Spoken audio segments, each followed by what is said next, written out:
Relax. Now verify if you were able to manifest the rain. If you were able to manifest it, check with your partner if it has started raining. Check with your partner if it has started raining there. And post the pictures and the results on the Facebook.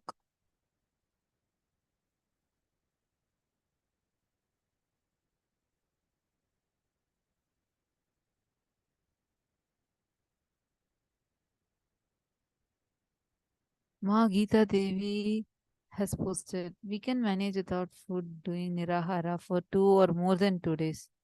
Can we manage without sleep daily 1 hour, like more than 3 days? If yes, how is it possible? Yes, it is possible through an initiation called as Kuta Kesha. Swamiji has revealed on this. Kuta Kesha.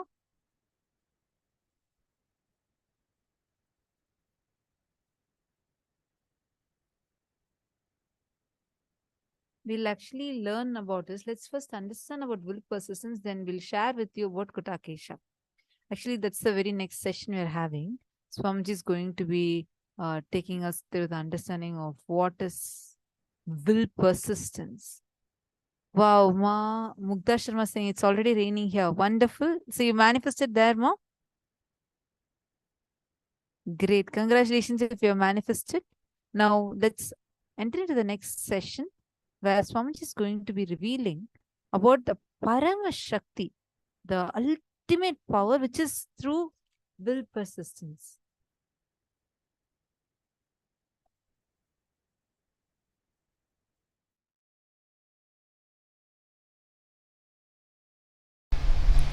Whether the inner world success or the outer world success, whether Jivan Mukti, living enlightenment, or the outer world success, power, money, whatever you want, happens with one master key: will persistence.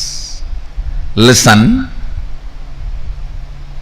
Not willpower. Willpower means you try to make a will few times. My health should be like this. My life should be like this. My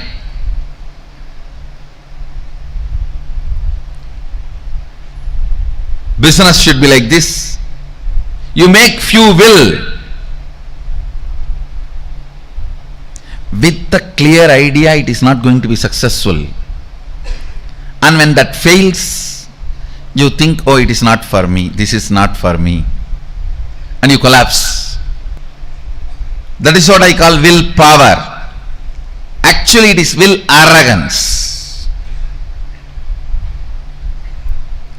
But will persistence means the number of times again and again and again your ability to create the will intensely is will persistence. Your will is made out of the material called persistence. Please understand, water in the Ganga breaks the Himalayas not because of power but because of persistence. Not because of power but because of persistence. Whether it is the inner world, enlightenment, or outer world success like money, name and fame, power, health, relationships, whatever you want, inner world or outer world, the master key is will persistence, not willpower. Willpower will always make you feel you are a failure. Will persistence manifests the real willpower and it will make you always successful. Understand? Ganga, the water of the Ganga, neither by its power nor by the objects she carries she opens the Himalayas. It is just by her persistence she opens Himalayas. Just by her persistence she opens Himalayas. Understand? Will persistence, not willpower. Whenever you use willpower, it has to happen. It has to happen immediately.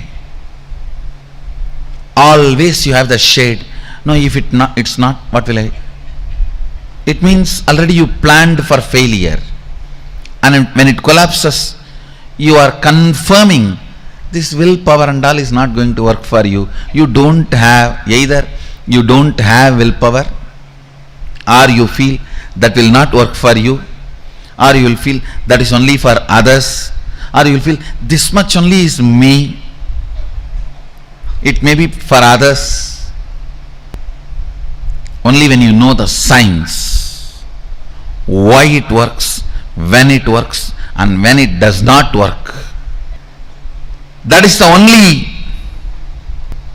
when you know when it works, when it does not work, why it works, why it does not work, you start living enlightenment. Listen carefully. Will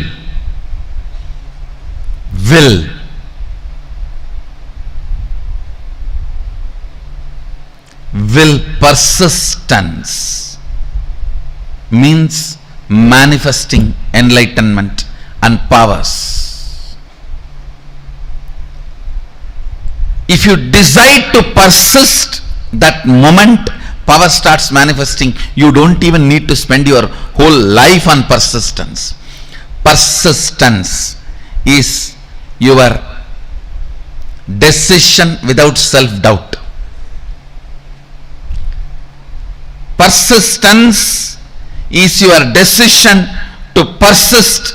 Persistence is your decision to persist and being sure about it.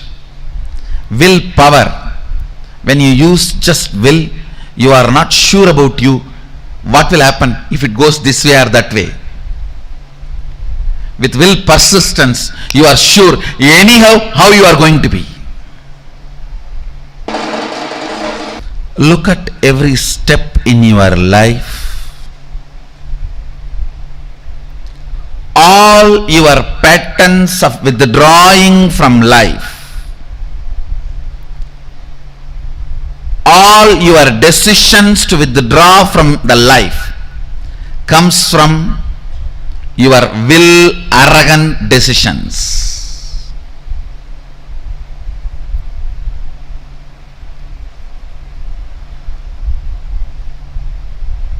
All the life involvement decisions comes from will persistence. I tell you,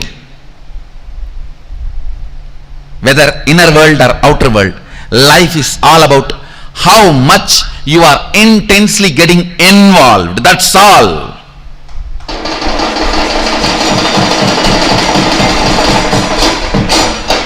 The intensity with which you get involved with the life.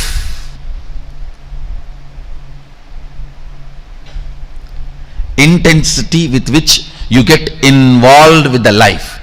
The more and more interaction, more and more involvement, more and more ice breaking.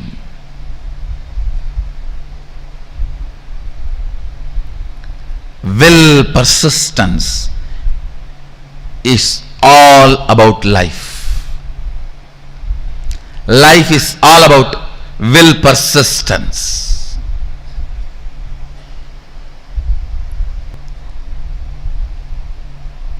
Will arrogance is failure.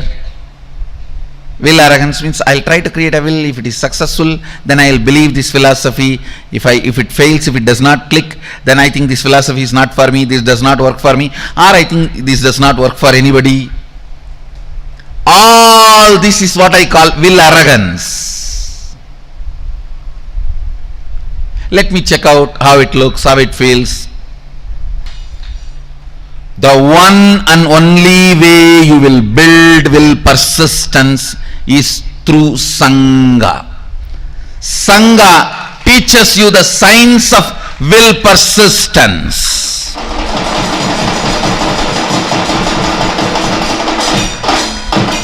I tell you, stupid are those who say, oh, what is there in building temple outside? God is everywhere. And why do you put all your time, energy, money in all this? I tell you, when you build a temple outside, all the things required for it, creating a Sangha, creating inspiring people, enriching, causing, everything teaches you the science of will persistence, and you become enlightened. By the time Sadashiva sits on the temple you built outside, he already is sitting on the temple which you built inside.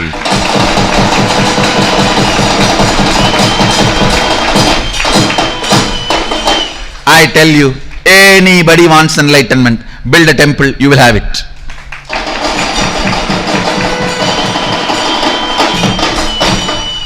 Because building temple is not a joke. You need to work with so many people. So much of involvement with life is required.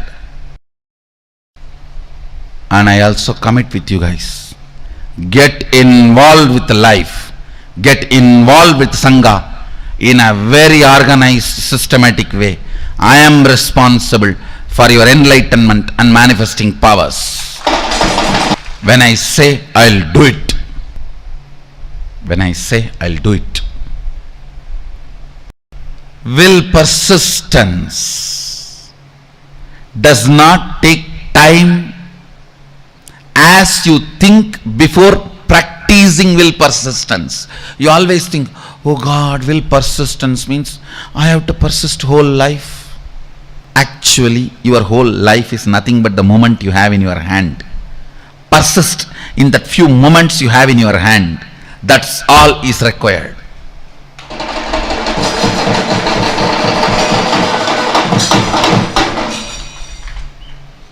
The moment you think of the whole life, it's will arrogance, not will persistence. The moment you decide will persistence, simply you start manifesting Sadashiva.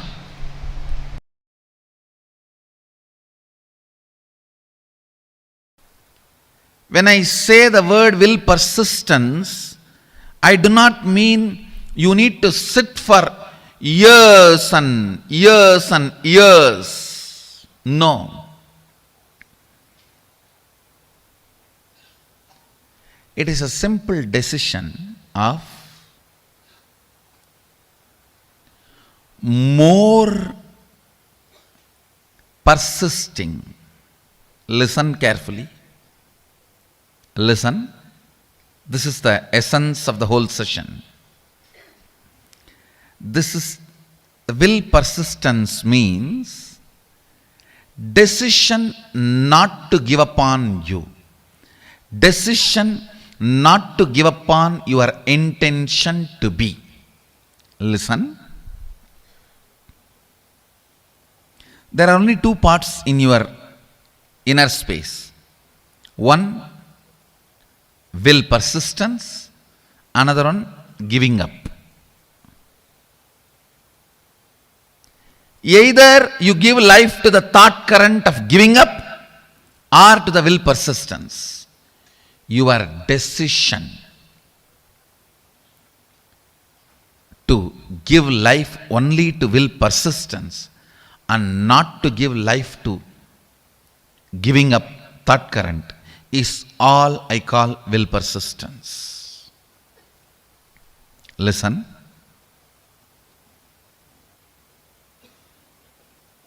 Actually,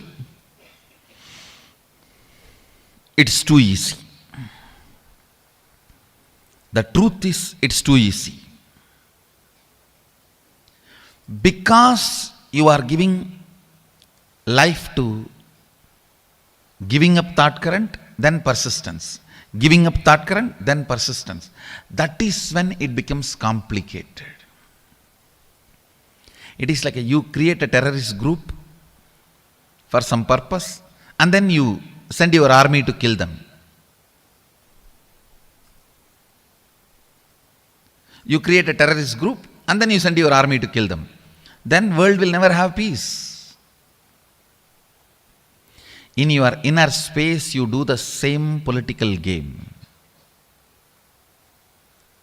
For right or wrong reasons. For good or bad. You support giving up pattern. You cherish sometime without even you knowing. Only when you are about to fail, collapse, you wake up, oh, not this, not this.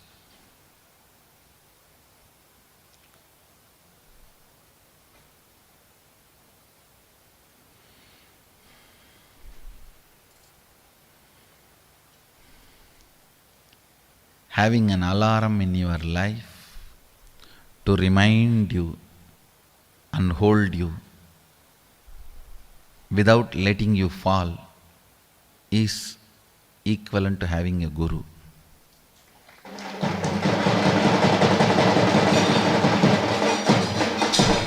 Guru is all about that only. An alarm which rings every day between 8 to 9.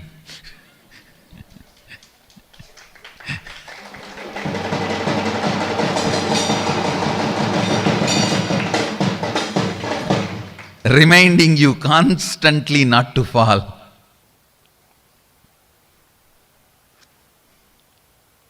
An empower, will persistence, that current. You never manifest what you desire, you manifest only what you believe. If you think what you desire you are going to manifest, no, you are fool. You don't know the secret of manifestation. What you believe, you are going to manifest. If you believe your willpower is never going to manifest, it is never going to manifest. Your belief, your cognition, your perception, that is only going to become reality. Understand, an important thorn in the flesh need to be removed.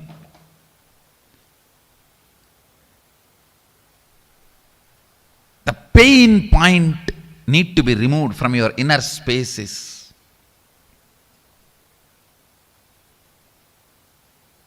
Will, arrogance, failures. All your failures, whether you prayed and did not get. You see, prayer is nothing but making a will.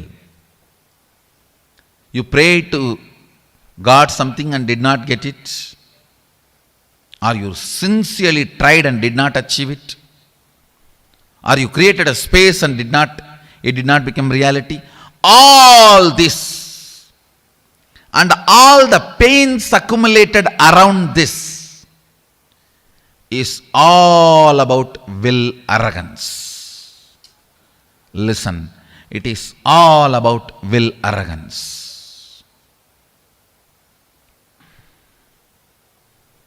All your failures,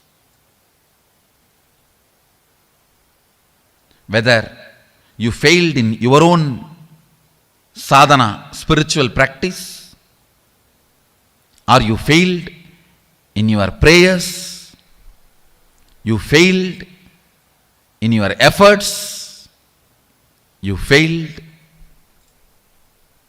in situations, relationships, life, everything is will arrogance.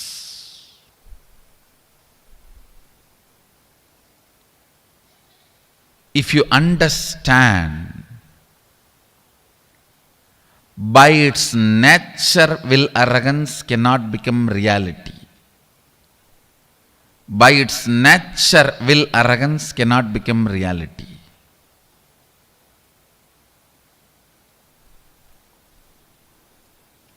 Only will persistence can become reality. So much of healing will happen inside you. Today I wanted all of you to do this as an assignment. All the situations you feel you have failed, frustrated, hopeless, list from the time you remember you. From the time you remember you, list and find out how your will arrogance failed you in that situation. how your will arrogance was the main reason why you failed. This understanding and then completing with this pattern of struggling with will arrogance and deciding to have will persistence. Your will arrogance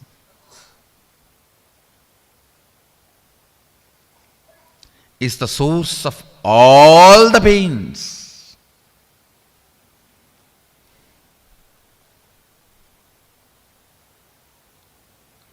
If you can internalize this one truth today,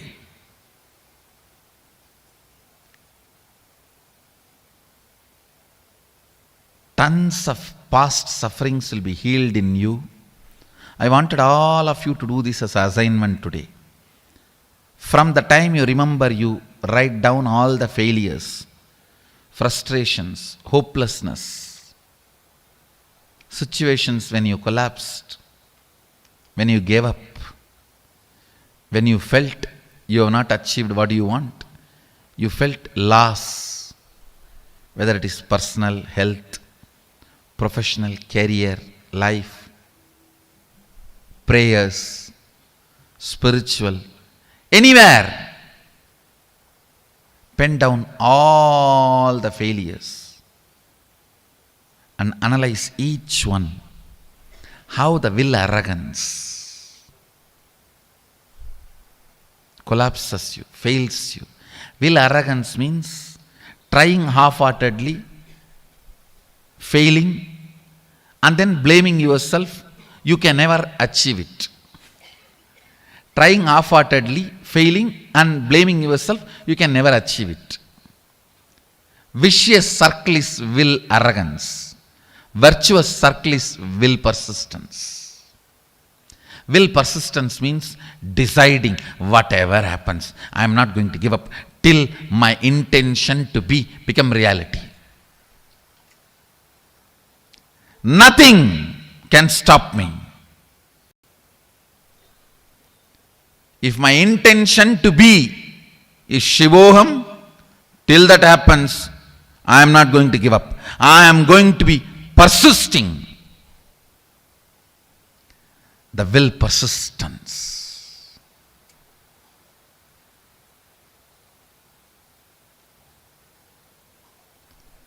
Whatever may be your intention to be, the moment you decide, will persistence,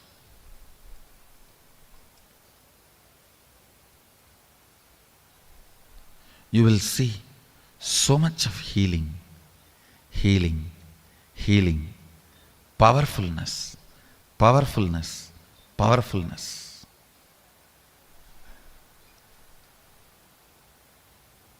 Your own voice sitting inside you and constantly teasing you, pulling you down, disrespecting you, abusing you, will just melt down. You don't have any other enemy other than your own will arrogance voice from inside.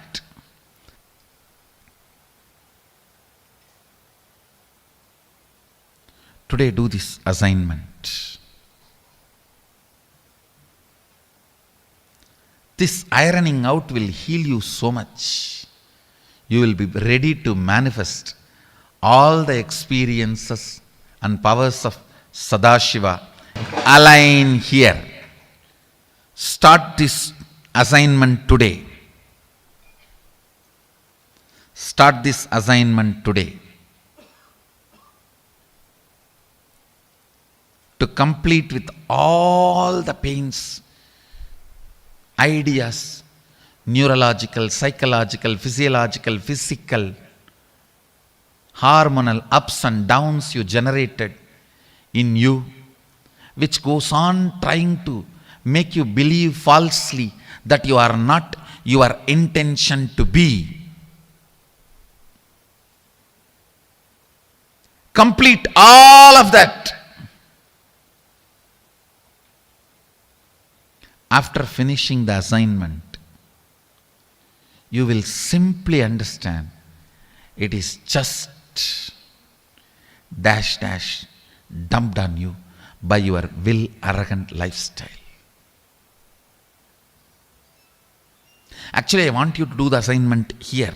Sit here, and after this session, do the assignment. I'll help you complete here.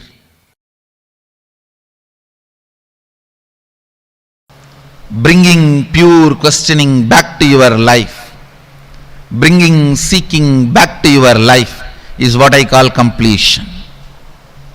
Understand? It happens only by will persistence, not by willpower. Sometimes people come and tell me, oh, 10 years I had persistence. No, you had willpower. Persistence never brings you tiredness and boredom. You never had persistence. It was always will arrogance fighting and failing. Will arrogance fighting and failing. That is why you are feeling tired and bored. That is not persistence. That is will arrogance. You need to have right idea about your past. Only then you will make right decision about your future. Many times, the tug of war which you continue to have with your will arrogance, you call it as will persistence. No. Will persistence is different. Will arrogance is different. In will arrogance, every time you only fall into powerlessness and repeat the same stupid cycle. In will persistence, every time you are one step ahead. You are one step ahead. You are one step ahead. So you will never be bored. You will never be tired. Tiredness and boredom is the quality of will arrogance, not the quality of will persistence. Will persistence never brings powerlessness about you or about others. Will arrogance always brings tiredness, anger towards you and others. Will arrogance is different. Will persistence is different. Will persistence becomes will power, not will arrogance. Will arrogance becomes only will failure. Will persistence becomes will power. Will arrogance becomes only will failure. Will persistence suddenly makes you young and you start from the beginning. Come on, start 1, 2, 3.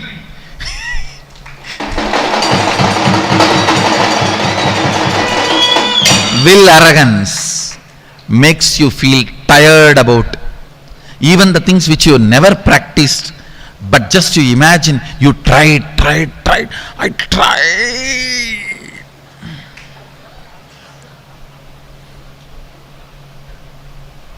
It means you just need kadka pudi. I tried. It is not coming. Will arrogance is different. Will persistence is different. Persist. Persist. Persist. Naham manye suveteti. Nona veteti vetacha. Yonastat veda tatveda nona vedeti vedacha. You may know something, you may not know something. Knowing what you know and knowing what you don't know is itself knowledge. Will persistence, will persistence, will persistence.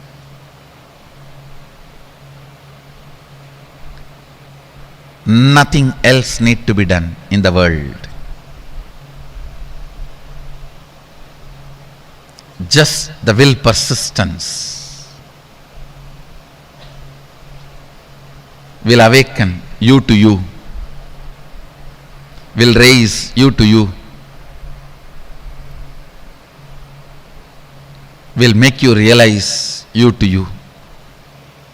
Naham manye suvedeti, nona vedeti vedacha, yonastat vedatat veda, nona vedeti vedacha. More and more things you embody, more and more you will know. More and more will persistence happens. More and more will arrogance gets completed. That's all is the essence of life. That's all is the essence of life.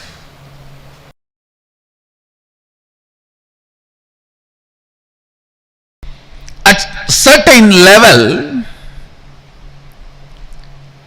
attacked by tiredness,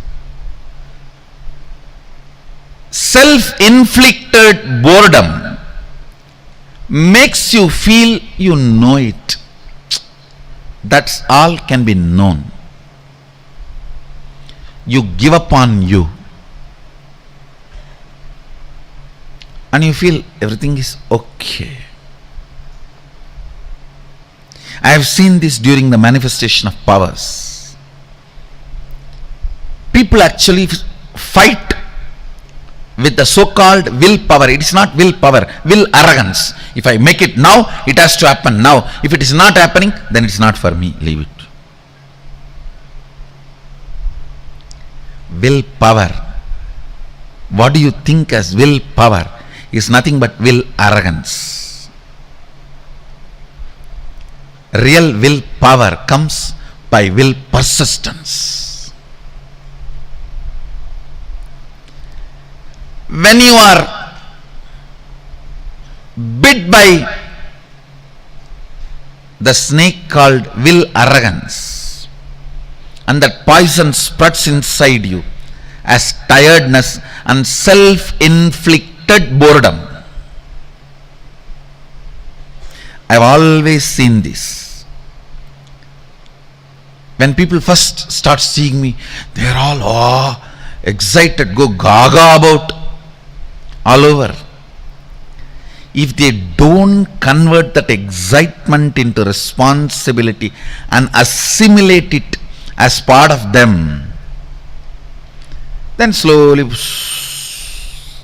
that's the difference between fan and devotee. Fan just fans away all the excitement. Devotee makes the excitement into responsibility. Whoever has converted their excitement and devotion into responsibility, they will never be bitten by tiredness and self-inflicted boredom. Understand? I am using two words. Tiredness can sometime can come even externally, but boredom only from internally it can come. That is why I am using the word self-inflicted boredom. When these two attacks you, you come to a decision, that's all for me, leave me. When you say, that's all for me, leave me, your life has ended. Your life has ended. Even I don't tell that. Even still I sit and work. How can the system be more and more stronger so it can radiate more and more? It can manifest more and more. It can support more and more. It can share more and more.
Energy, will practice.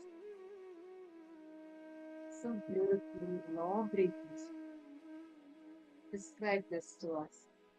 Somebody has explained this very, very, very beautifully to us to understand about this. Will persist. What is the difference between will power? It's actually not will power, but will arrogance and will persistence. Swamiji had explained detail about it. I want to hear from all of you. First, before we actually enter in, like I said, what did you all understand as what is willpower and what is will persistence? What is this will arrogance and will persistence? What's the difference? What did you all understand? Swamiji explained beautifully, elaborately on the difference. What did you understand?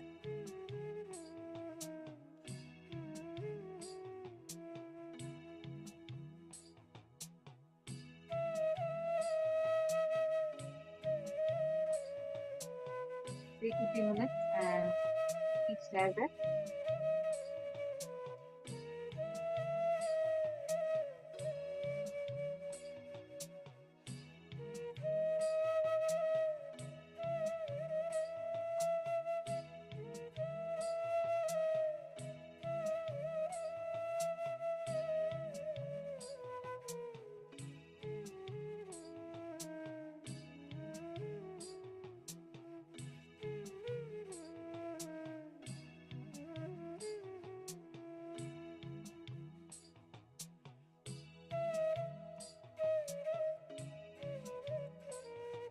Okay, some of you are feeling that you're not hearing it properly. Just give me a minute.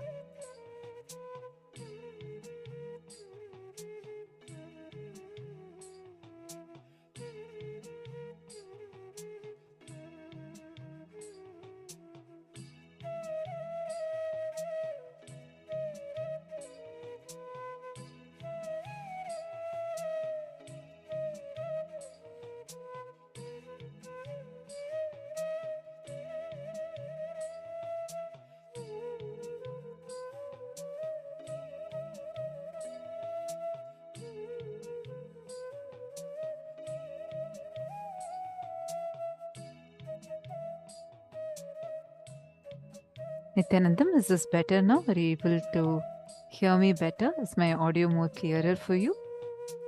I hope now it's loud enough.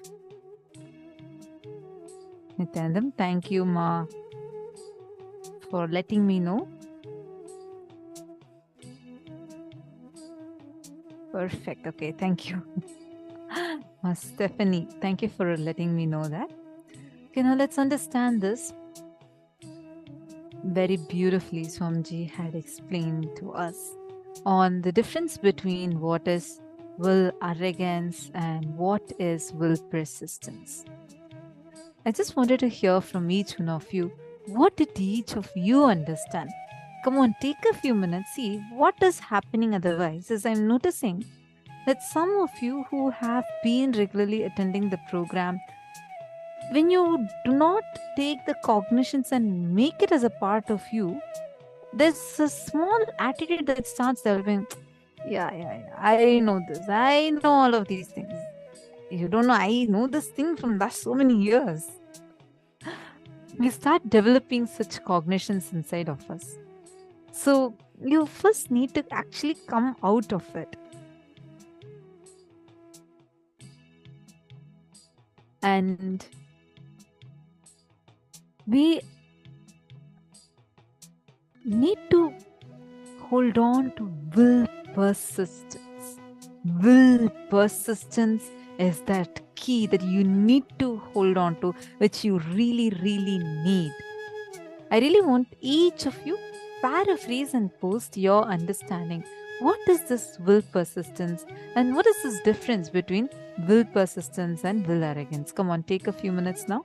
All of you, please post, because we have a very powerful exercise that we need to be doing, which will help us understand will persistence and come out of our will arrogance. So please quickly take a few minutes and post it so that we can enter into that exercise.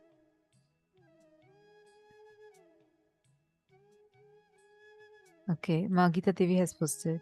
Due to some reasons like tiredness, boredom, anger, self-doubt, etc., we give up what we going to manifest is will arrogance. Ma Dahanananda has posted. Never give up. Have will persistence. It is what you really need. Ma Anna Skimmett has posted. Will persistent is a decision without doubt. Will persistence is patience. Masita Narayan. Marine. Being very engaged and continuing no matter what. Never give up. Ma Lucy has posted. Will arrogance is willpower. Not giving your all to achieve an endeavor, then giving up, allowing powerlessness, boredom, and tiredness to settle in as an excuse. This then quickly becomes a pattern cycle, while will persistence is a decision to never give up on intention, ideas, work until it fully manifests into realization. Helen Ma has posted, despite being tired, despite you saying you show up daily. Come on, Rajya Sabha. I don't see any of your messages. Ma Wei Huang, Ma Nitya Naresha, Ma Jnana Pradata, Ma Shukrendrananda, Ma Orieta, Ma Prema Tarsi have become so silent. Usually you used to post so many messages. Come on. What is your click? What is your understanding? Ma Susan, Ma Amuda, Shu Washen. Can I request all of you to post? And also please call your friends, whoever is not here, who usually sitting in your room, but is not here. Ma Saroj Oplish.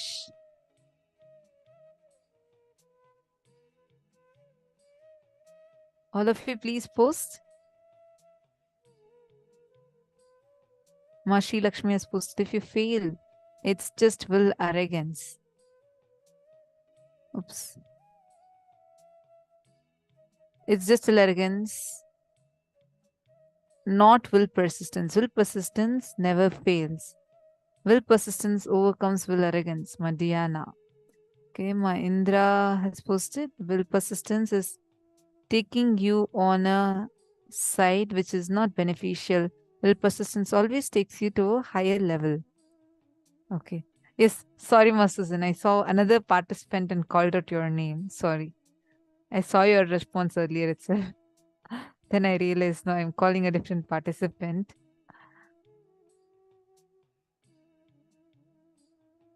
Okay, I see many of you posting now.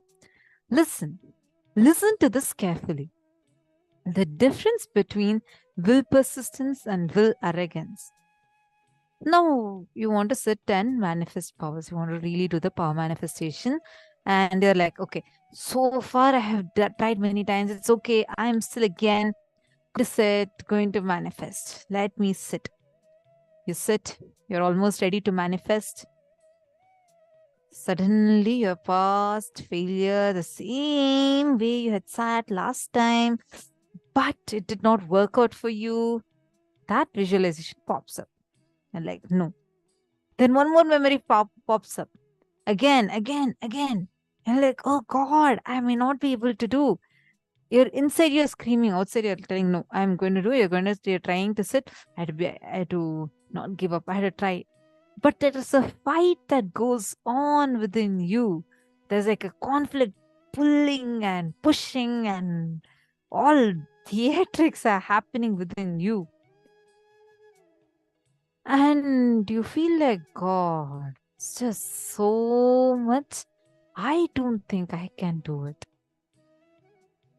It's okay, let me just try. You sit and try for a few seconds. If it does not immediately happen, like, chalo. I told that time itself, all this will not work out. How many times I tried? This is never working out for me. I give up. Or you'll put more polish to it. You'll say, maybe it's just that I'm not really interested right now. But deep inside you, you convince yourself that this is not going to work out for you. How many of you have faced this situation before?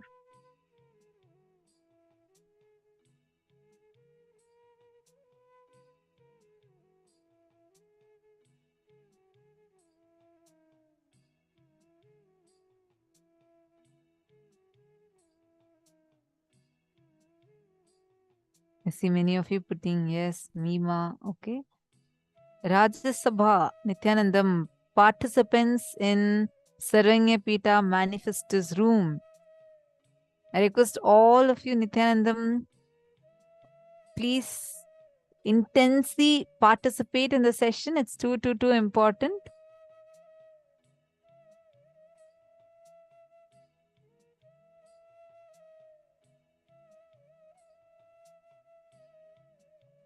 Yes, Masali. See, this Masali Nunes, I read your message, but you need to look in a little more deeply. See, in some dimensions, to certain extent, you may not be having the problem of will arrogance. But in a deeper sense, we will have this inside of us, which is why we try to avoid certain things. Like you try to avoid sitting in power manifestation, immediately tiredness comes, boredom comes.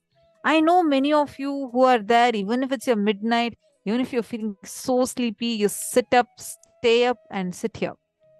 I know many of you, even I saw like some Australian participants that we had or Malaysian participants that we have.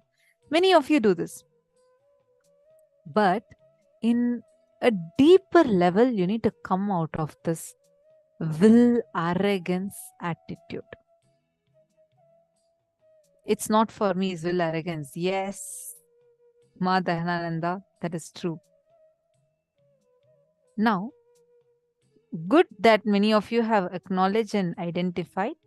Let us take a few minutes and look into ourselves. Where exactly we are struggling with this will arrogance attitude, how to come out of will arrogance and flower with will persistence. Paramatma Shakti, will persistence.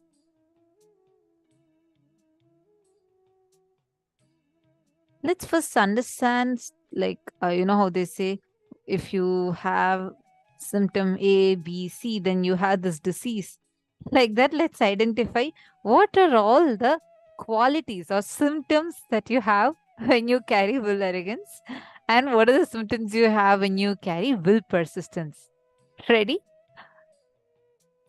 First thing, whenever you carry will arrogance, these are all the things that you will carry. Tiredness, boredom, powerlessness about yourself, powerlessness about others, anger towards yourself, anger towards others, feeling that that's all can be known. What to do? I already know everything. We carry these kind of cognitions. Take a few minutes. Cognize this. Next, qualities of will persistence. Young, energetic, energy to start from the beginning, powerfulness. That is the quality of will persistence.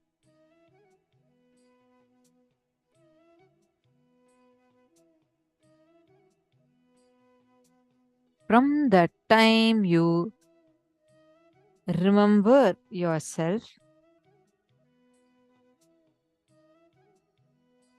take a few minutes.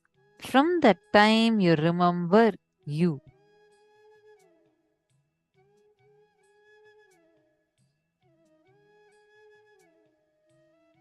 Nithyanandam, sorry ma, Nithya Paramashivam and Tsitsaba manifest, Sarvingapita manifestus room. Sarvingapita Karta manifestus room. I just wanted to complete it, all of you. I just noticed that in both of your rooms, the feed was muted. I hope you're able to hear me now. Thank you, Ma Paramashivamaya, for notifying us and letting us know. I sincerely apologize for this glitch today. See, all the situations where you feel you have failed, frustrated, hopeless, start listing them down now. From the time you remember you, list and find out how your will arrogance failed you in that situation. First step, start listing it down. List down all the situations where all you have failed. You feel you are frustrated and you have failed very badly, and that pain of failure is still sitting in you. Start listing that down now. Please start the process.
hope all of you finished this step.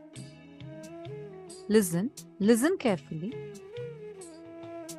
Now, all of us have identified and written down the situations, correct?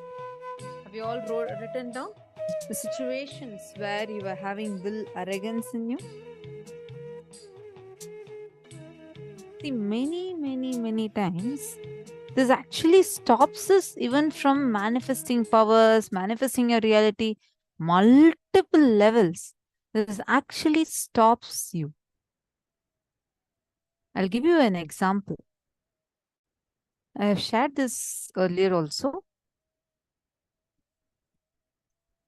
See, in 2019, August, September, I don't remember the exact month, Swamiji had initiated all of us into this Ganesha feeding power. And who all had received the initiation? Well, Swamiji had actually given us the power in the satsang only Swamiji gave. Who all had listened to that satsang? So you definitely know what I'm talking about, right? So Swamiji had initiated us, and I was where Swamiji said that you just feed Ganesha. Ganesha will actually accept and eat. Whatever you're offering, he will actually accept the food, he will eat the food. I was feeling like inside me I had a strong self-doubt. I felt I'm not too sure. Will I be able to manifest it? What if Ganesha doesn't eat? I had hundreds such questions, not even clear thinking, but like literally so much was running in my head. First day, Swamiji had initiated us in satsang. Everyone, all like it was a public initiation. I did not even attempt to try it. Second day, people already, the first day, many people started manifesting the power. So many were sitting and doing the power manifestation. Next, third day, I felt so embarrassed. So many were manifesting around me. I was so filled with self-doubt. Like, it was, I was feeling like, okay, what if I fail in this? It would, me not manifesting, it would not look good for people, or like, not even for people. I would feel very embarrassed inside of me. What if I don't manifest? What if this does not work for me? Look, all others are manifesting. How would it look? Just that me alone not manifesting? Had tons of these kinds of things running inside of me. And I was trying to avoid it as much as possible. God, now I feel like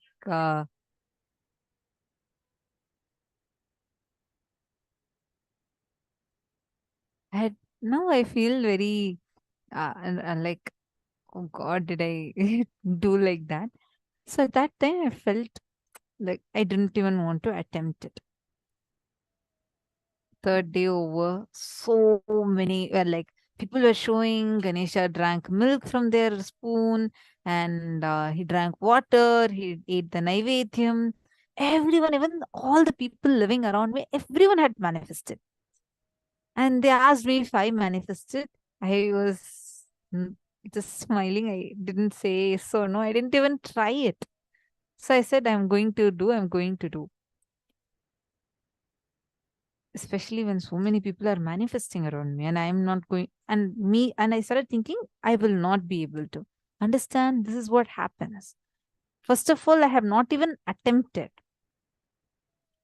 I think, the third day, what I did, I took the Atmalinga and I had my Atmalinga in front of me and I kept a spoon of milk. I waited for a few seconds. I said, okay, you drink, just a spoon of water. That's the first time I tried. I kept it And I was like, okay, drink, drink, drink. I chanted Mahavakya for a few minutes. Then I looked at it again. Maximum, I would have sat for 2-3 minutes. That's it. Within that 2-3 minutes, I got so like frustrated, thinking that this is not working. He's not even drinking one droplet of water. I was so sure it will not work out. And I just, in 5 minutes, I just closed everything. I kept it all aside. I just put my Atmalinga back in my Atmalinga bag and I came off. I didn't attempt it. Then the 4th day, Swamiji announced in satsang saying that Swamiji is again initiating. This is the last day. All of you sit and manifest. Swamiji told this to everyone. And again, the 4th day, I was thinking, okay, I'm not even going to be able to manifest. I don't know, this doesn't work for me. Something was running in me. Suddenly, one of the Adinavasis who were around me, she took me aside and she asked me, why are you not even sitting and trying? I said, no, I already know I'm not doing it. Something is wrong with my inner space. I know I had to do completion, etc. But this is not going to work for me because right now I'm not able to do it. Then she said, just pause. Did you really even attempt it? And when Swamiji has initiated, how is it that you won't be able to manifest? She spoke to me and she told me, you're not going to move from here till you manifest. Sit and manifest. At that time, I got that listening to her and I sat there. I started recording with my tab. I started recording and I played Mahavakya one more side. And I took a spoon of milk and I took my Atmalinga. I was keeping that Atmalinga and I was waiting for a few minutes. 3 minutes would have passed. But I got so frustrated in the 3 minutes. But then I felt like, God, I can't get up from here now. Without me manifesting, I can't move. Then somehow when I was just sitting, I decided, anyway, let me just actually attempt it. If Swamiji has only initiated me, definitely Swamiji is only in my Atmalinga. I want Swamiji to drink milk now. I am going to feed.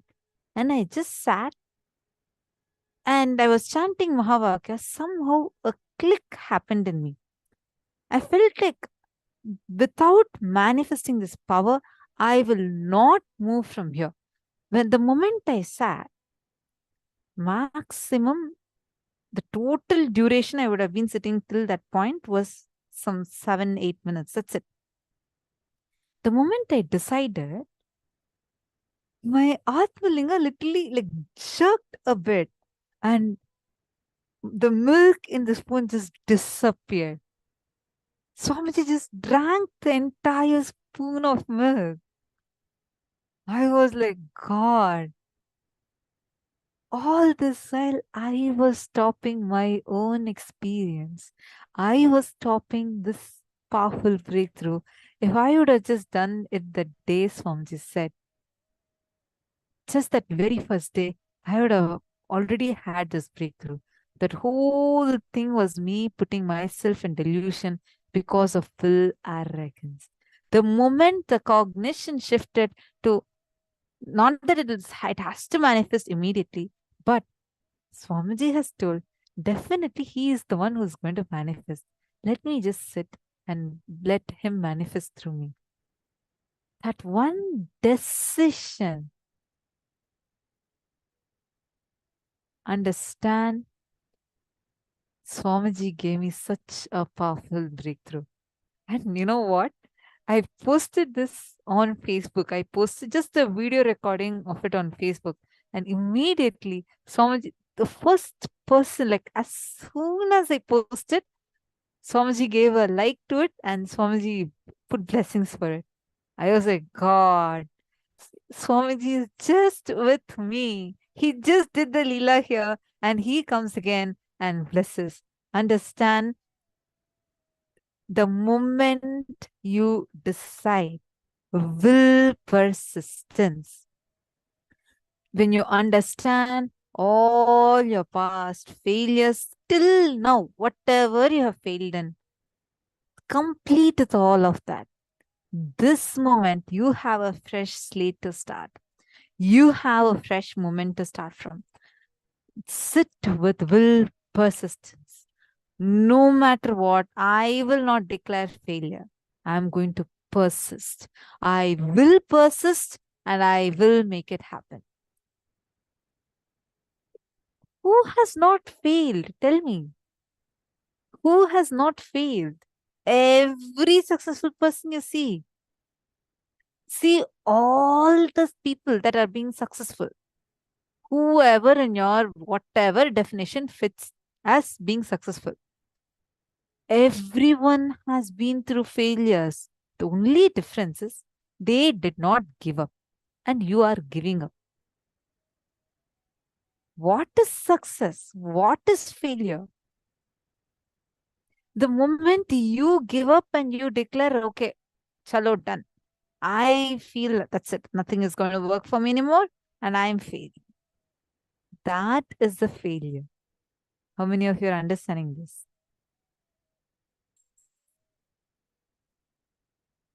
Ma Lita has posted, I totally relate, Ma. I was getting frustrated that I was not manifesting physically. Now the Atmalinga just stands up within seconds in my hand, and every time, whenever I connect to Swamiji. That's amazing breakthrough, Ma Lita. Congratulations. Record a video of your breakthrough and post. Very nice.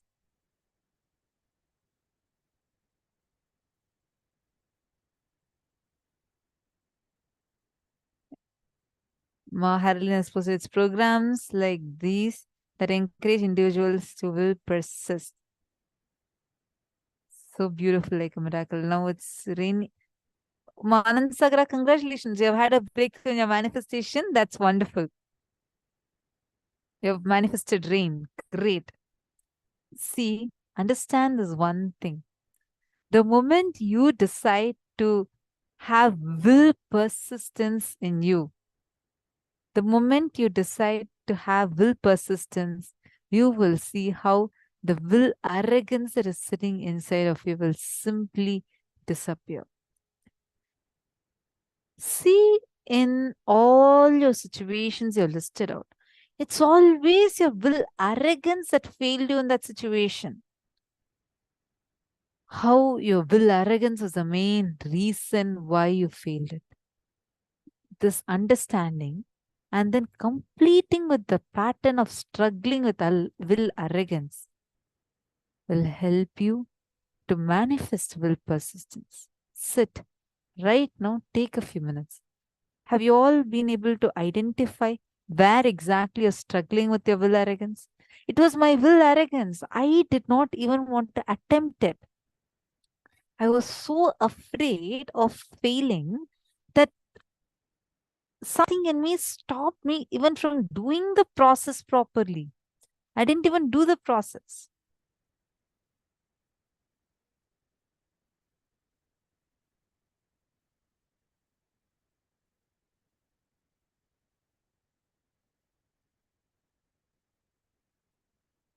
Okay, Silos has put it, what if we wanted to feed Atmalinga, have incompletion? It feels like waste of time. Maybe you should complete with your family, etc. See, this is what, see, understand is one thing. Various incompletions, they may, it's like, okay, when your mirror is filled with dust, do you throw away that mirror? Your mirror is so dusty. You're not able to see your own reflection on the mirror. It's so dusty. What will you do? Will arrogance is, I'm standing right now in front of the mirror. The mirror is dusty. I'm not able to see you won't even see the mirror is dusty. You'll say, I'm standing right now in front of the mirror. I'm not able to see my reflection. Chalo, this mirror does not work for me. Or I don't think any mirror works for me. You just throw away that mirror and go. That is will arrogance. Sometimes you persist a little bit, but still carry will arrogance. Last time I stood in front of the same mirror. It did not work for me. Again, I'm trying to stand. I don't think it's going to work for me. It's not working. Look, I can't see my reflection. Done. And then you just leave it, dump it, and you start walking away.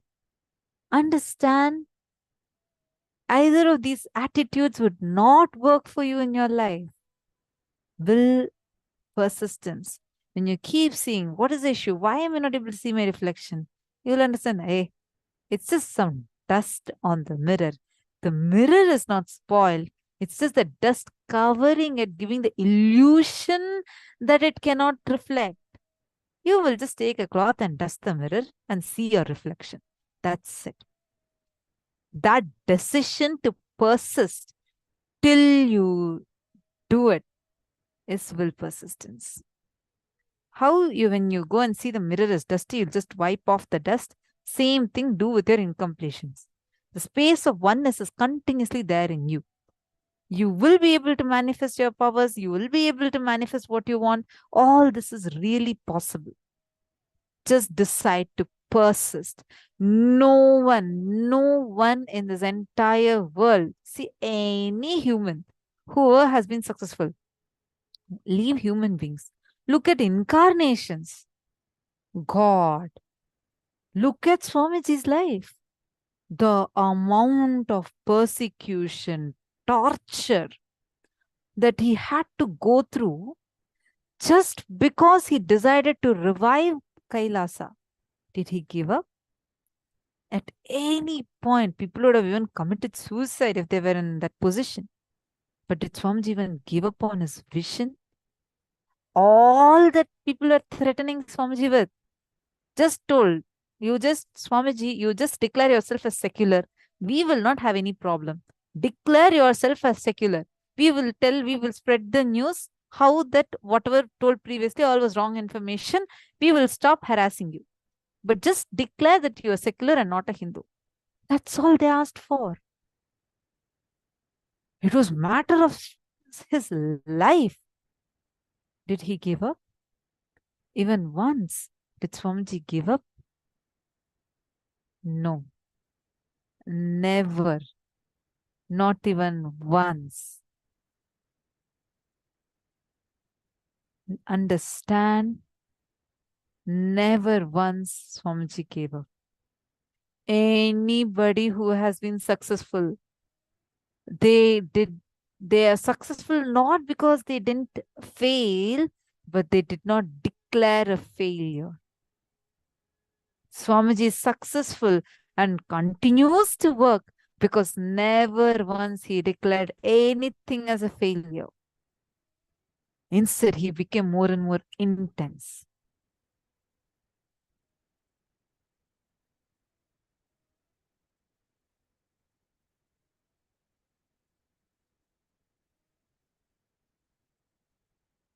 How many of you are clicking with this?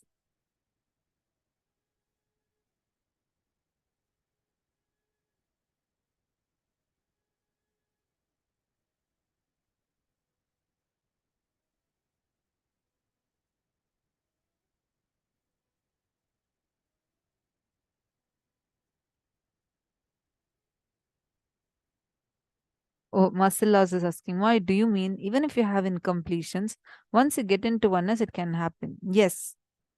Marcel, I'm sorry. I hope I'm getting your name right. Apologies if I'm not pronouncing it properly.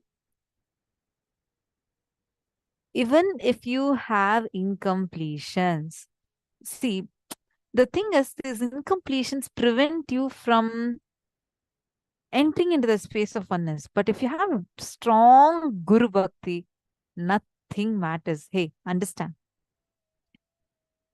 When the river Ganga is flowing in a shallow way, you will see big boulders or rocks in the river.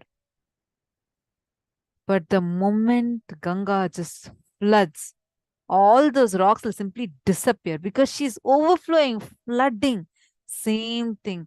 all your incompletions will exist. All of them will just look like all of those are big, big boulders. The moment you declare, or when you just flood yourself with that love for Swamiji, Guru Bhakti in you, you'll just see it'll all just disappear. No more incompletions will have power over you.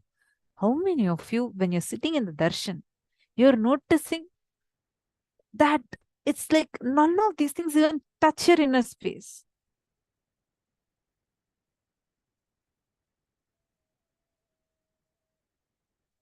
Ma Mihri Toti has posted, I just experienced what to explain, Ma. I was not able to do completion because my belief was I can't relive. Then I decided to relive no matter what happens. I took 3 hours to make it happen. Finally, I relived and cried all out from my system through yoga. I relived totally. Wonderful. Wonderful. I'm so happy to read all of your breakthroughs and the kind of shifts that you all are having. It's really, really sweet.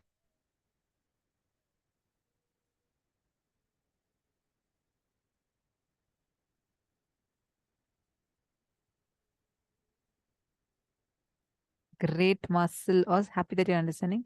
Ma Sherry has posted, I work so hard for jobs and always not work, not being recognized, not and being unappreciated. This is Ma Sherry Gao. Okay. Ma Sherry, can I request you to please wave your hands? Just want to see where you are. Sherry, please wave your hands.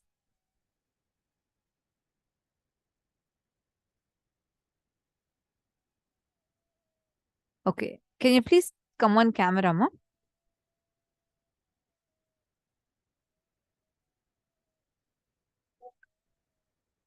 Nithyanandam, nice to see you. See, first and foremost thing, do not use your will against you. Your will, Ichcha Shakti, your intention to be is far more powerful than your Kriya Shakti. Understand? Do not use your will against you. So what? You're not getting recognized. Understand? Have you seen these kids playing with the cards, playing cards? You build like a pyramid. You beautifully arrange it in this pyramid shape. You build like a pyramid. Have you seen it? Mashari. This is playing cards, you know, you build like triangle, triangle, triangle, and you make like a pyramid. Now, what will happen even if one card is pulled out of it? What will happen? The whole thing will just collapse. Correct? The moment you pull out even one card, the whole pyramid will just collapse. Same thing will happen when you go on collecting. Oh, I am a good colleague. I am a very good employee. I am a very good manager. I work really hard. You go on collecting all these certificates from your boss, from your manager, from everyone, your colleague, your friend. You just want to keep collecting all of these cards and trying to build identity inside of you. What will happen even if one fellow just changes his face towards you? That's it. Whole thing will just collapse and you'll be like, Tuss. And you will use your own will to start beating yourself. Swamiji will say, trying to use your will like on Todapakatta. Todapakatta is Indian broomstick. The moment you tell that, you will see all Indians, especially the Tamilians, will start laughing. Trying to hit yourself, using your will to hit your own self. Understand the fundamental problem. There are two things there. Why you feel that? One, when someone gives you attention, that attention is energy. So you feel like you want to get that energy from outside. Second, You yourself are not clear who you are. Understand now, make a conscious decision, declaration to yourself. Who you want to be. Understand you are your intention that you want to be. What is your intention to be? You are that. All other physical, physiological, psychological ups and downs are not you. Understand this thing. Understand, cognize it.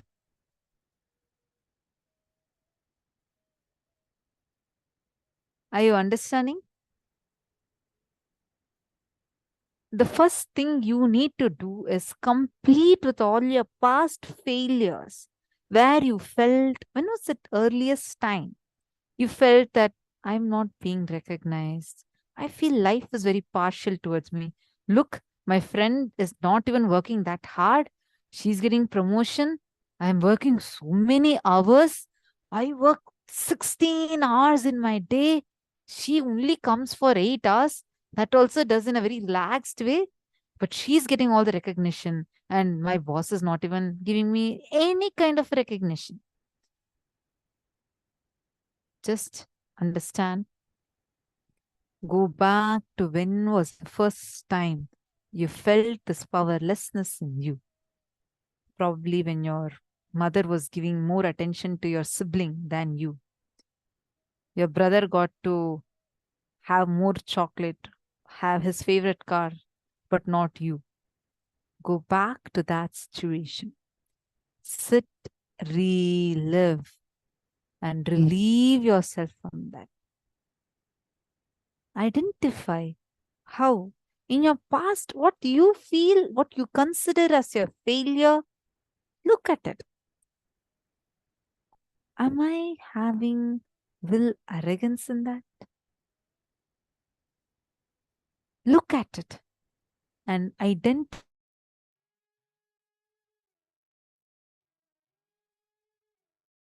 will resistance. Sit for some time and look inside of you.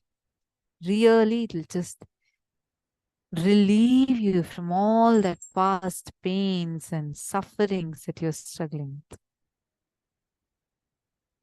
Are you understanding?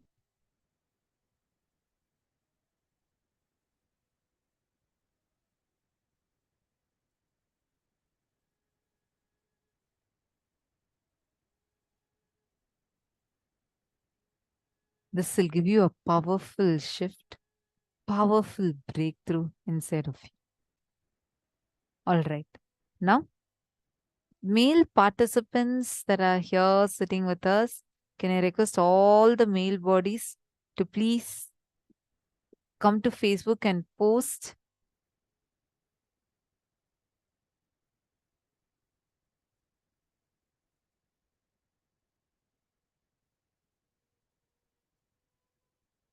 request all the male bodies that are there to please post on Facebook. I see many of you are sitting intensely, but I just don't want to miss out on any of your messages or your questions. Daniyar Bhattiyar, Nithyanandam.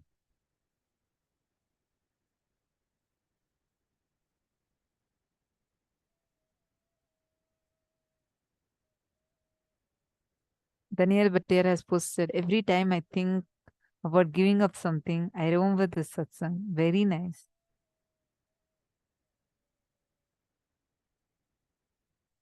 Aya, can I request you to please post on Facebook? I really do not want to miss out on any of your messages. So many of you are sitting here. Nityanandam Tirtharupaya, Amritapananda, yeah, Nityanandam.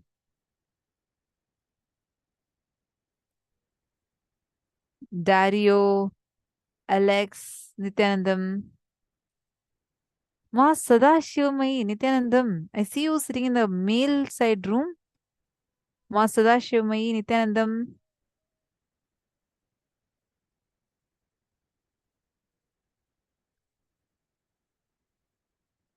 So many male bodies are sitting here.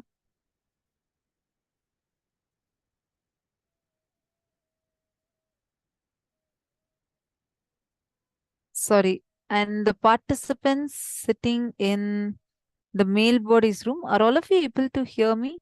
Think this is in Anand Sabha Sarvadarshan male body's room.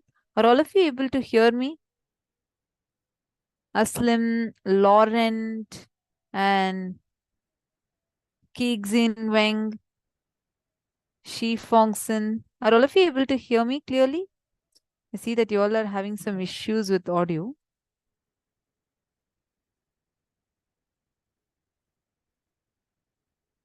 Okay.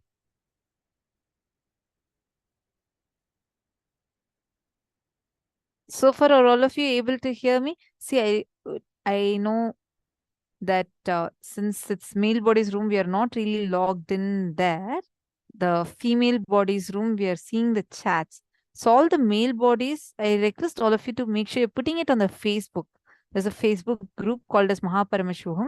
We really do not want to miss out on any of your messages. Would really appreciate if all of you can post it on the Paramashivoham Facebook group.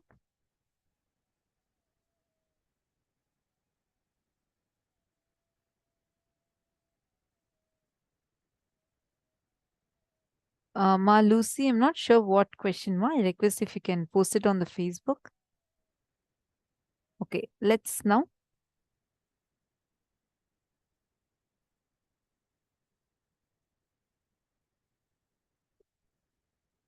Do a powerful declaration inside ourselves. You're going to sit now and do the completion first. And then we're going to be continuing with the power manifestation. Please start now.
Please relax.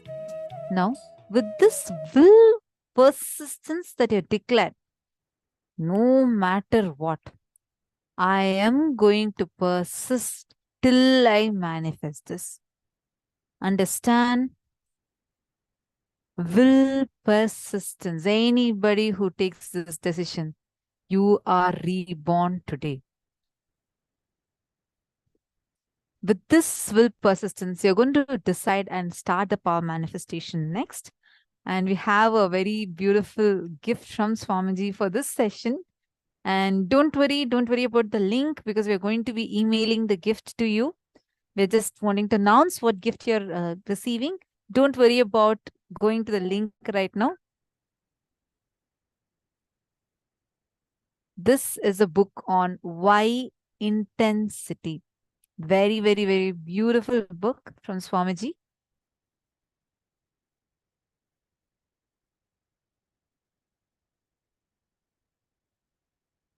We tend to feel a terrible restlessness towards the outer world.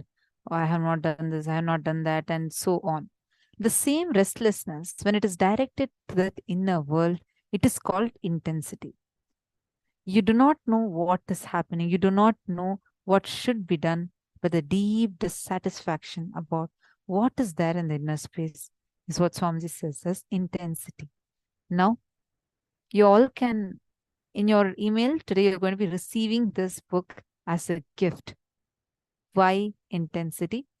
Now, sit with the decision, the declaration you have made, saying, I am going to persist and I am going to do the power manifestation. I'm going to hold on to will persistence. No question of even cherishing will arrogance. With that decision declaration, now we did the power of manifesting rain. Now we are going to go to the next power. I request all the participants choose any one location. This can be the same place where you had already manifested, or you can choose a different place. I would highly recommend you to choose a new place, because that will also give you a change to sit and manifest with it. See the current weather in that place. And I request all of you can see it in any weather forecast site like accuweather.com or any such sites.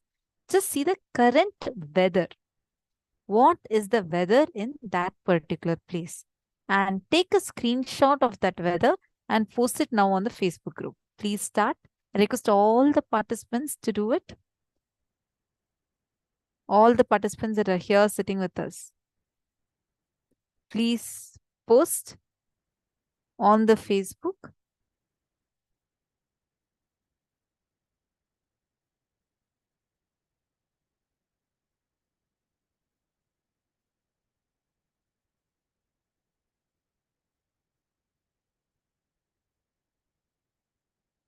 Sherry Gao.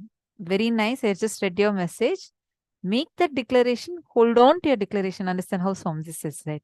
You are your intention to be. So now whatever you have declared as your intention, hold on to that with will persistence. Okay. You'll see even all your previous that pain and all that will just disappear. You can also sit and do the power manifestation now. Whenever you feel like going down or like you're feeling incomplete, sit and do the completion process sincerely. Understanding more, Sherry? Great.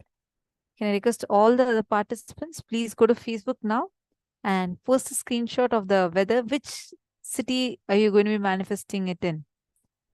Please take a moment and go to Facebook and post. Okay, Ma, Lucy has posted a question. Nithyanandamma, what about failures that don't bring you pain because you don't give up on the intention, but instead put them on a rain check, on a to finish later list, in order not to feel like you wasted your time but never materialized? How do you complete with such situations when pain of failure does not exist in you, due to simply replacing failures with a long list of things I still need to do? Listen carefully. Ma Lucy. One, if the pain is not being caused in you, you won't even remember it. If the thing is put under more like a procrastination mode, and it is affecting the way you cognize about yourself. Just see that particular thing that you could not finish and you have just put to do later in that mode.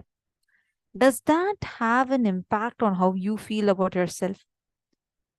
Do you feel like that is making you feel like you are a person who procrastinates a lot? If it's not giving you a failure pain, but still is giving you some kind of a powerlessness, it needs to be completed.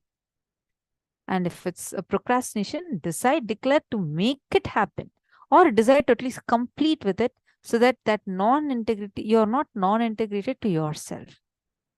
There are some commitments you'll keep feeling like, I really want to do. Someday I'll definitely do it. But then you stop trusting your own words. That's the biggest problem with this. It makes you so powerless. You start feeling like giving up on you. So that is what needs to be avoided, which is why you need to sit and do this completion. Are you understanding, ma? Wonderful, ma. Ansagra, very nice. You have posted how Swamiji manifested rain. The pictures are very clearly visible like that. Great. Now let's all do the power manifestation, the next power manifestation, where you are going to be altering the weather temperature. Now you're going to ask any of your friends, connect with any of your friends and tell them that you're going to be changing the weather in that particular place. You choose what temperature or what is the weather change you want to bring. For example, let's say that it is very cloudy over there and you want to make it very, very sunny. Decide that you want to change the weather. Write it down in a piece of paper. Please write it down in a piece of paper. Keep that paper on the Krishtashila or on the energized mirror. Now, visualize that particular place is actually having that weather. Chant the Mahavakya and manifest this power now using your will persistence. Please. Nithyananda Paramashivoham. Om Nithyananda Paramashivoham. Om Nithyananda Paramashivoham. Om Nithyananda Paramashivoham. Om Nithyananda Paramashivoham. Om Nithyananda Paramashivoham. Om Nithyananda Paramashivoham. Om Nithyananda Paramashivoham. Om Nithyananda Paramashivoham. Om Nithyananda Paramashivoham. Om Nithyananda Paramashivoham.